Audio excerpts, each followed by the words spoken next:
We think of too many things కదా. ఇప్పుడు మందు తాగడం ఏదో తప్పు అంటే మళ్ళీ నేను మందు దగ్గరికి వస్తున్నాను కాదు. నువ్వు మందు తాగలేదని కాదు, మందు తాగడం ఏదో తప్పు క్రైమ్ లాగా చూస్తారు. మందు తాగడం అనేది you are feeling sad about it.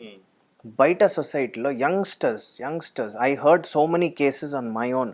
నాకు పోలీస్ ఫ్రెండ్స్ ఉన్నారు, డాక్టర్ ఫ్రెండ్స్ ఉన్నారు, వాళ్ళు చెప్పారు 15-16 year youngsters, when they go to Goa or somewhere, wherever they go, they're getting used to drugs and all. That's the worst thing.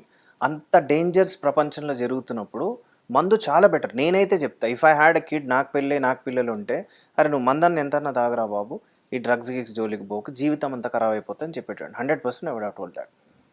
We think మందు మంచిది కాదు, cigarette మంచిది కాదు. సరే ఇప్పుడు అంటే నేను ఒక్క నిమిషం, నువ్వు ఎట్లా చెప్తున్నావు అంటే, అమ్మా నువ్వు కుక్క దగ్గర పోదు కరుస్తుంది అని, పులి దగ్గర పోతారు జనాలు, తినేస్తుంది అది. Drugs will fuck up your life. I'm telling anyone, if you find any of your friends or anyone doing drugs, గుద్ద పగలదింగు. ఎందుకంటే నువ్వు నీ ఫ్రెండ్ని కాపాడుతున్నావు, నువ్వు నీ ఫ్రెండ్ని కాపాడుతున్నావు అంటున్నావు. You're saving a life. Alcohol no problem, it's all sold over the counter. దాన్ని ఎంత స్పెసిఫిక్ తీసుకోవాలి. అయితే చిన్న గొడవలు అయితే పొద్దున్న నార్మల్ అయిపోతుంది, కానీ లైఫ్ బాగుంటుంది.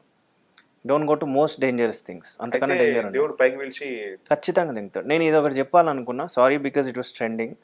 డ్రగ్స్ జోలికి వెళ్తే ఖచ్చితంగా దేవుడు పైకి పిలిచి దెంగుతాడు. ఫ్యామిలీలు డిస్టర్బ్ అయిపోతే లైఫ్ సంకనాకిపోతుంది. తిరిగి చూసే లోపల ఏముండదు. My friend was more talented than me. ఈరోజు తిరిగి చూస్తే వాడు లైఫ్లో 300-400 అడుక్కుంటే తిరుగుతుండే.